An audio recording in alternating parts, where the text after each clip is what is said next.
वेगळा विदर्भाचा मुद्दा काँग्रेस पार्टी काढताय, पण हा मुद्दा भाजपाचा आहे, हा मुद्दा आमच्या अजेंड्याचा आहे.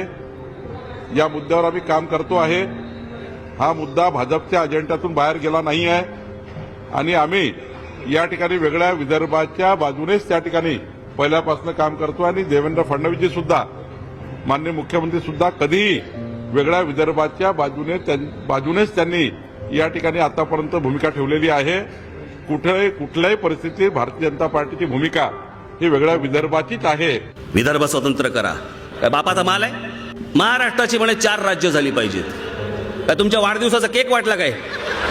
यायला कोणी यायचं आणि घेऊन जायचं आपला तुकडा आणि खात बसायचा बाका वाका बाका करून? हे विनाकारण नाहीये. हे तुम्हाला वाटेल की कोणतरी काहीतरी गंमत म्हणून करतंय. गंमत म्हणून नाही, हे सगळं प्लॅनिंग आहे. हे सगळं ठरवून चाललंय. एवढं देऊन जर समजा या लोकांनी विदर्भाकडे लक्ष दिलं नाही तर हा दोष महाराष्ट्राचा कसा?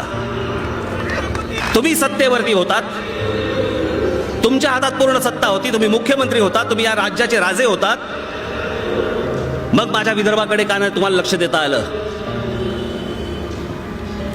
आजही मुख्यमंत्रीपद विदर्भाकडे आहे, तरी ते मागणी का करतायत स्वतंत्र विदर्भाची?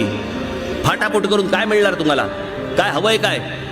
छत्रपती शिवरायांचा जन्म म्हटलं जुन्नरचा, आमच्या पुणे जिल्ह्यातला, आणि त्यांच्या आई जिजाऊ साहेबांचा जन्म हा आमच्या विदर्भातला, बुलढाणा जिल्ह्यामधला. आई आणि मुलाची ताटातूट करताय, त्यांना एकमेकांपासून तोडताय तुम्ही. हे मराठी राज्य अटके पार गेलं होतं. या देशावरती राज्य मराठ्यांचं होतं. हे सगळं विसरलो आपण आणि आपणच आपल्या महाराष्ट्राचे तुकडे पाडतो तुमच्या स्वार्थासाठी.